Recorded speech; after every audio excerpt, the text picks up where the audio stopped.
Welcome to Telly Talk, where we talk about what's on the telly, and by that, we mean what's on our mind. Because we're Telly. I'm Tyler, and I've never seen Over the Garden Wall. And I watch it every single year, right when September hits. Okay, so I want to say, like, going into this, that this is like a two birds with one stone thing for me, because I like to watch TV series with my roommates, and this is a show that my one roommate, like, has been wanting to show us, so it's like, we're watching it together, and I need to watch it for the podcast. So, like, that's a win, right? And all of us thought that this was a Disney show, and it's not. It's Cartoon Network. What? And, like even my roommate, who has been showing me a bunch of Cartoon Network shows, thought it was a Disney Channel show. What? Like, we all thought it was an animated Disney show. Because it's so Gravity Falls. Like, it's very Gravity Falls. So we thought it was Disney. Because it's so Gravity Falls, man. And then it wasn't. You know, I went to one of my classes for the first time this week, and we had to like tell the class something like a movie or TV show that we enjoyed watching recently, and I said this show, and my professor had never heard of it, and I was like, it's like a Cartoon Network miniseries. And then someone behind me said, it's kind of like cottagecore Gravity Falls. It is. And I was like, exactly. And then he was like, do you think I could show it to a 6-year-old and a 2-year-old? Because it seems interesting. And I was like, yeah, it's a little spooky. It's not scary, but it's spooky. And when it came out, I was a little spooked by it because of some of the creatures are scary, like the big demon dog. Yeah. I was a little scared of him. So maybe your 2-year-old might cry. But your 6-year-old might enjoy it. It is spookier than I anticipated. Okay, I need to, like, give you this entire rundown of what I thought the show was going to be and how it was not that. Can we describe what Over the Garden Wall is first? Give a little description. So, Over the Garden Wall is a Cartoon Network miniseries where these two brothers, one's like 13 maybe, 13, 14, and then the younger one's like 5. And they are lost in the woods together, and we don't know how they're lost in the woods. We don't know where they came from yet. We don't know what time period is, but they're in this forest, and it's kind of magical, and it's described as the unknown. And they're trying to get home. Are basically traveling through the woods, trying to figure out how to get home. We don't know where home is. We don't know where they are. And each episode they meet this group of people. They go to this new place and they meet this new set of people. And we watched the first 2 episodes. We're going to be doing this for all of September. We're going to be watching 2 episodes every week and talking about them. So we watched the first 2 episodes. The first episode, they meet the woodsman and they're introduced to the big villain of the series, which is the Beast. And he's kind of just like this intangible, scary creature that's just in the unknown. Like, we don't know what it is, who he is, we don't know what he looks like. He's just out there and you have to be scared of him. Like, everyone is scared of the Beast. In the second episode we go to this village called Pottsfield with a bunch of pumpkin people. We also in the first episode we meet Beatrice, who's this talking bluebird, and she's adorable. She's trying to take them to this woman called Adelaide, which you'll find out who Adelaide is later in the series. And she kind of feels like she has like something else going on with her. Like, she's a little sus, not gonna lie. And she goes with them to Pottsfield, and they all get kind of like kidnapped by the pumpkin people, and then they have to do a bunch of chores, and then they're let go, and then they continue on their way. So that's like the first 2 episodes. Okay. So, going into the show, as someone who has heard of the show multiple times and, like, seen, like, the, like, cover art but never actually watched it, first off, I thought the boys were gnomes. They're dressed like gnomes. I thought they were gnomes. I thought it was a story of some little gnome guys. Like, I didn't know they were kids. I thought they were gnomes. Like, adult gnomes. I thought it was We'll talk about story. What they're wearing in later episodes. So it's like their voices are higher pitched than I anticipated. You know who they're voiced by? No, but the older kid reminds me a lot of Dipper Pines, to the point where I looked up if they were the same voice actor. They're not. The older guy's voiced by Elijah Wood. Yeah. I found that when I looked it up, but I forgot. But no, the older kid reminds me very strongly of Dipper Pines. Yep. Like, they're not the same character, but they have similar He's vibes just to like them, and like they're around the same they're both age. like anxious kids who like Yeah, don't know what they have like an identity crisis. yeah. And like that adds to the show feeling a lot like Gravity Falls. I didn't know it was a short series. Like, I thought this was a show, and I'm I like, oh wish it my was a god, show. this is 10 episodes, one season, 10-minute long Yep. episodes. Like this, like even if it was one season, I was like, yeah, maybe 20-minute long episodes. Like, this is a ridiculously short It's a series that miniseries. I didn't know that going into it. My roommate didn't give a ton away, but did like hint that like this was like had deeper lore than it shows on the surface the first couple episodes. So my roommate said that during a film class they took, they analyzed this show in their film class, and I thought that you would love that. I would Like, love if you were that. able Oh, I to wish I could did do you ever do that. that? Did your film class ever talk about this? No. They did that in a film class, and I was like, you Damn, I would would love to do love that to. so much. I want to know what analysis they talked about. And when I said it reminded me of Gravity Falls, and then when my roommate kind of hinted at like, okay, so basically when I asked a question about how something happening doesn't make sense, like in the real world, my roommate kind of hinted at this isn't reality, like this isn't the real world, and I'm playing Frambo right now, so I was like, oh, it's like Franbo. So my roommate's like, this is like Frambo meets Coraline meets Gravity Falls. Kinda, that- yeah. is I that would a good agree summary? with that. Yeah. Except it's just less horror and more cottagecore. Yeah, it's a cottagecore Frambo Coraline Gravity Falls. Yeah. That's yeah. such a good explanation of this. And my roommate kind of hinted at everything being important, which like made me pay attention to every little detail, and I don't know which details are important and which aren't, which is a little stressful. That's so funny. Because it's such a short show. Like, oh my god. First off, The intro happens first, but we're not gonna. okay, We shouldn't. all I wrote down was it's interesting. Yeah. So wait, we can talk about the intro in the later episodes because it'll all connect in the end. Okay, good. I'll like it'll make more sense to me. But Cool. we can talk about. Oh my god, I didn't notice this. We can talk about the very first scene in the intro, which is this girl sitting by a river with her dog, and the dog is the dog we see that's in the first episode that turns into the demon dog. Oh and, like, shit! Candy. I didn't even connect that. I need to rewatch the intro, like, because it happening first. It was just like, huh, this is Yeah. a lot of things, and like, yeah, I didn't even like piece that together. I knew going in that this was a show about like two guys going through the woods, right? And I didn't like that it just started right off the bat without any exposition with them already in the woods. And the reason I didn't like that is it felt very out of character for the older brother to just suddenly be like, huh, we're lost in the woods. What do we do? Because I feel like he should have noticed that they were walking into the woods.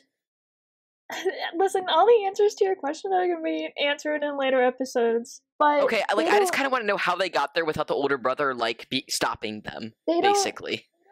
they don't know. God, I wish I could They don't tell know how you, they- but I can't. Okay, I can't. so this is a reasonable question for me to have. Like, this isn't a flaw of the show. This no, gets it's a explained. reasonable question. It is Okay. explained in the end. Can we talk about the soundtrack? Because I love movie soundtracks, and this soundtrack is the best soundtrack in the world. It should have won so many awards. The intro music of every episode is amazing. All the songs they're gonna sing in this series are amazing. I listen to the soundtrack whenever fall comes around. This show is the embodiment of autumn. Like, it literally, if autumn could be physical, I mean, it is physical, it's but like cozy the word, fall vibes, right? it would be Yeah, this yeah. show. You know how I said that it feels out of character for Wirt to, like, not know that they're just, like, in the woods on their way home? Yeah. I wrote it down so early in the show that I didn't know his name yet, so I just called him Telly. Because he's the tall one. He's tall, so it's like, it feels out of character for Telly. Ollie. You know, Telly and Yeah. Shorty. Yeah, Tall Anyway, and Shorty. he's going through some, like, preteen, teenage angst because that, like, sometimes messes with his anxious character, because in the first episode, Like, he's usually so anxious, but when he was, like, grumpy in the first episode, he just let his, like, 5-year-old brother go by himself into the creepy woods, knowing that there was a beast. Like, he's just there mumbling about the beast, and he's like, you just go off. What's the short one's name? It's, like, a normal name. It's, like, Ted. What's his short Greg? one's name? Greg! Oh, I was so close! Ted. Greg. He just lets Greg go by himself into the woods while Yeah, he's being I also grumpy. wrote that down. I was like, And that also, he just, like, also feels out of character. When the dog gets in the house, he's like, run! And then he just leaves Greg just standing there and runs to, like, the other part of the mill by himself. So that made me feel like this show was going to be about him learning to be like a brother, especially with the woodsman emphasizing, like, you're the older brother, you got to take responsibility. Oh, for sure. Like, this is like a brotherly relationship show, which I like. Also, and I'm excited to see it progress. There's a bit of, like, distance between them because they are half-brothers, because, oh, I didn't know that. Yeah, there's a point... And they're so far apart in age. They're half-brothers, because his mom got remarried to Greg's dad, and then they had Greg, and so they're kind of a little bit distance from that, because Wirt doesn't like his new stepdad. This is going to be a consistent thing that's going to happen through the series. Greg saves their asses most of the time, which you wouldn't think He's a 5-year-old like would 5, and the older one's like 12, 13. Yeah. Greg is so carefree and not afraid of anything because he's got that childlike wonder, and as a child you're just like, what is this? It's cool. Because, like, a lot of children actually aren't scared of scary things until they're shown that it's scary, which is interesting. Because I've seen videos of, like, toddlers being approached by, like, the creatures at, like, horror nights, and they're just, like, laughing and smiling at them. And I'm like, that is a horrifying creature in front of you, and you're just, like, trying to shake its hand? That's crazy. And the babies learn things from copying. And so if they learn that that thing is scary, they'll become scared of it. I feel like Greg hasn't learned that scary things are dark and spooky and mysterious yet. And so, like, even when the dog tries to attack him, he's still like, you have such beautiful eyes. Like, he's not scared of it. He's just like, what's happening and why are you in my space? But the woodsman... he's in the very early stages of development, and it's cute. When they, like, defeated the scary dog, and then it turned back into a normal dog, and then a little thing came out of it, I wrote down evil turtle, ? No, okay, so about the turtle. If you see at the beginning... He ate a turtle and it made him evil? If you see at the beginning of the episode, when Greg is like, what are we doing here? How did we get here? Man, I need to watch these episodes through twice, don't I? I need to watch them through twice. You need to watch them through a couple times. You really do, because to really get all the details, because on the rewatch, it's like, oh, this happens later. Yeah. Yeah, the first time you're, like, watching it for the story, and the second time you're like, oh, this detail. But... Okay, going forward, I'm gonna do that. Yeah, watch it, like, 2 or 3 times. And it's short enough that it's, like, not exhausting to do that. As Greg is like, where are we? Like, how did we get here? Greg, like, is, like, throwing candy around from out of his pants. Which is such a great thing. I'm surprised you're not questioning just why he has pants full of candy and why he's wearing. You know, I just thought it was so in character. But, like, I was not even confused by it. Really? Yeah, no, like, I was just like, yeah, the kid likes candy. Would you like, be he's confused? So cute with it. Would you be surprised or confused that if I told you that Greg's an elephant? What the fuck? I'm so confused. What does that mean? He's an elephant. So when he's, like, throwing candy around, he's, like, standing by this log, and he sees this little turtle walking across the log, and he puts a piece of candy, it's a blue candy on the turtle, and then he puts one on Wirt's cape, and then they go through the whole demon dog scenario. And the dog really wants his candy, and they figure that out pretty quickly. And when they're on the roof, Wirt is like, throw more candy, and Greg's like, I don't have any candy, and then he looks at Wirt and sees the candy that he put on his cape earlier and throws it off the mill, and the dog walks off the mill, and then he gets squished, and the turtle with the piece of candy pops out of his mouth. And so this is actually all Greg's fault, to be honest. And then where it was like, we defeated the beast. And the woodsman is like, that's not the beast, you stupid fucking idiot. That's just a dog. And then we're like, that's not the beast? What is the beast then? Yeah, that was funny. Because we have yet to see the beast. And I'm excited to see the beast. This series gets so much darker as it goes. And I love it. No, I'm anticipating that. So based off of that, the second episode is already darker. So going into the second episode, I'm like relating it to the first episode and what I know. First off, I was mortified to discover that they were in the woods all fucking night. Like they were just walking by themselves all night through the woods? ? That's terrifying. These poor kids. And then that led me to wonder if time is passing normally where they are. Like, are their parents worried their kids were missing all night? ? Question mark, do they have parents? ? Holy shit. Are do they have real? parents? Oh my god, this show is like, I'm like, there's no end to how trippy this show could be. Like, you could tell me anything, and I'd be like, yeah, sounds about right. Like, I am prepared for anything to happen in this show, and I still feel like I'm gonna be surprised. It's a rock fact. That's my favorite quote from every episode.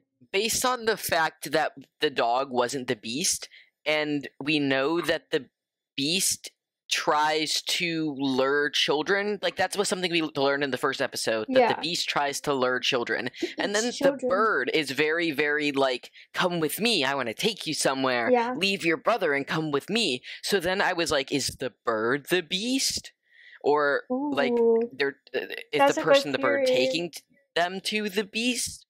Because that feels right.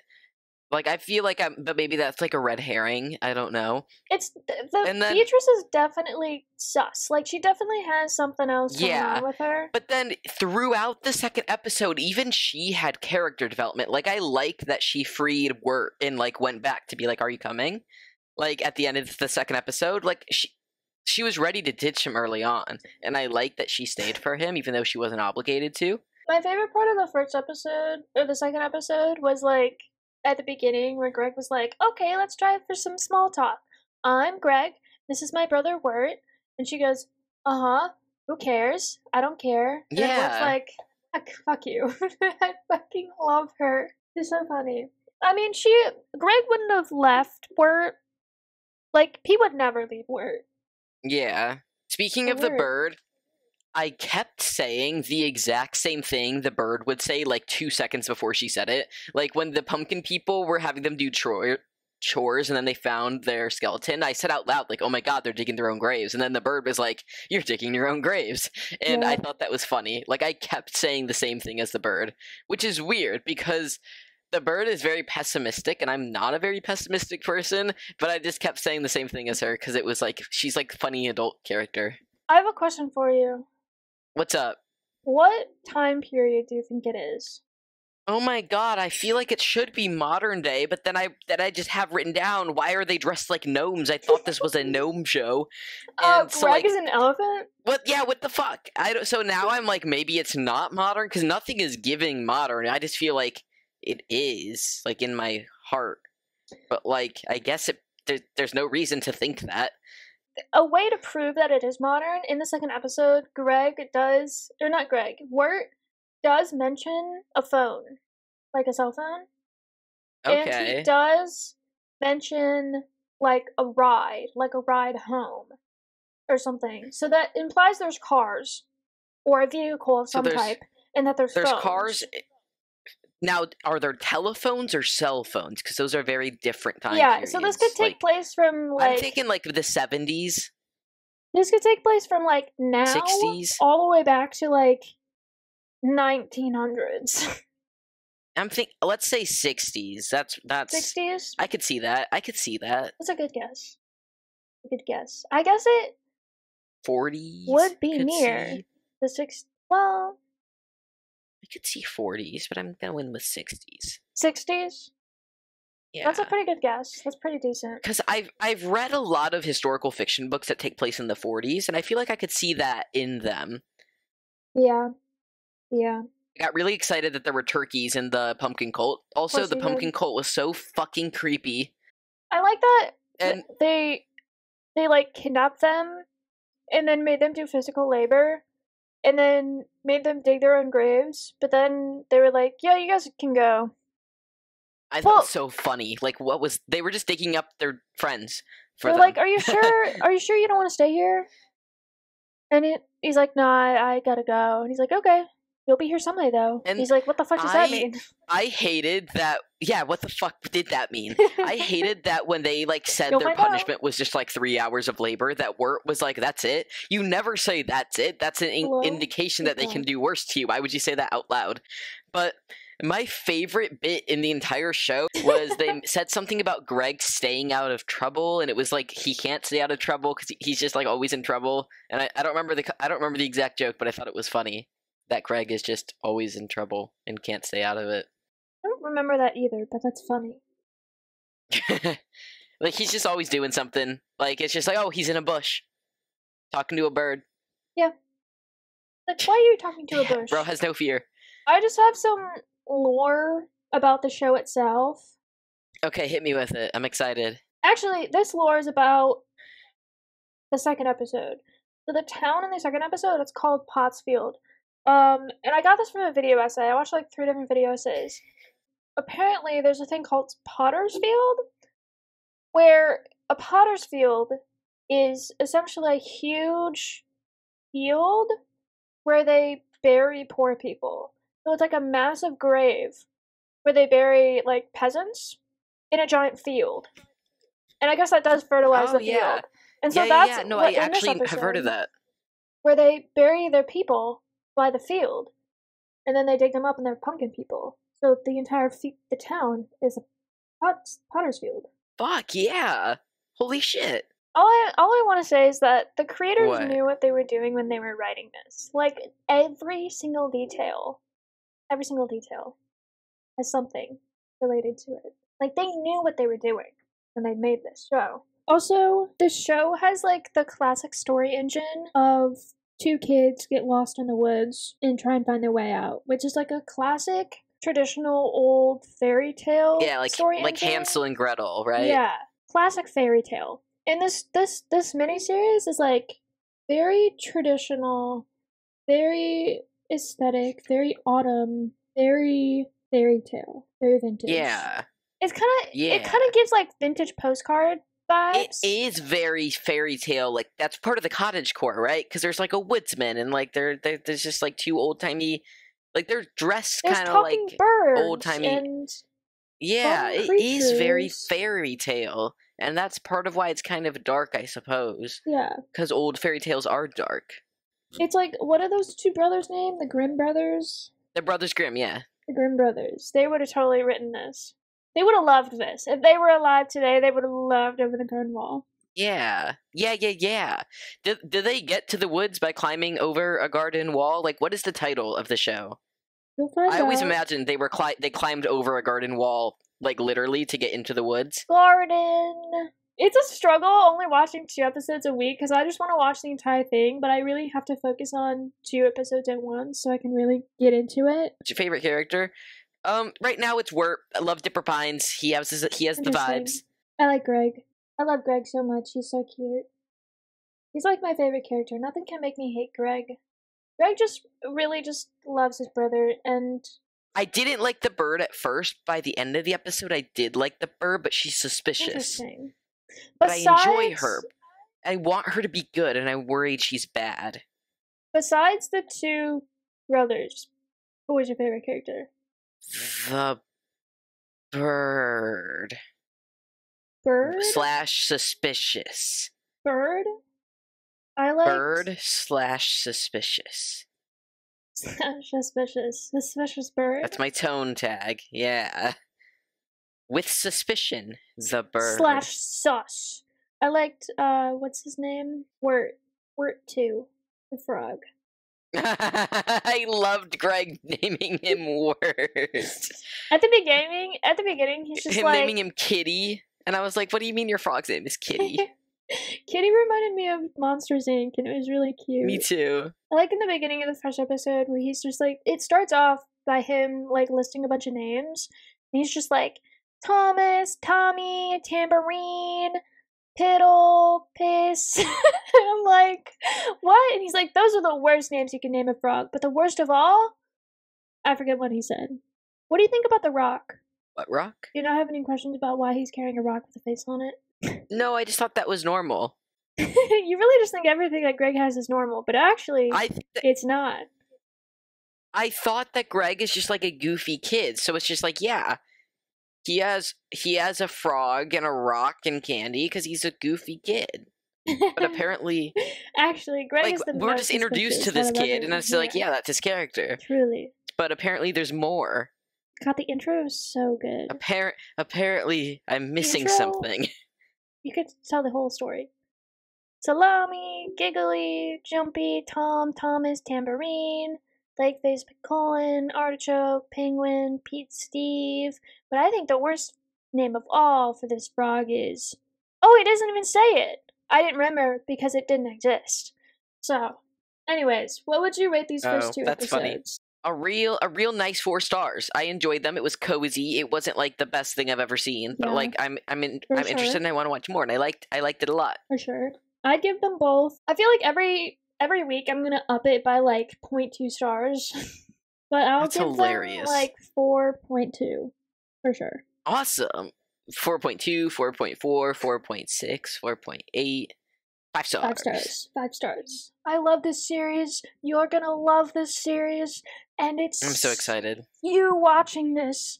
If you haven't seen it, what the fuck? Go watch it. It'll take you 2 hours to watch all 10 episodes. That's not a long time.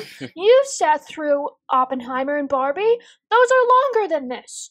Watch it. Go watch it now. Our podcast on them is longer than this. We'll be watching 2 episodes every week until the first week of October, where we would watch the last 2 episodes, which is so exciting.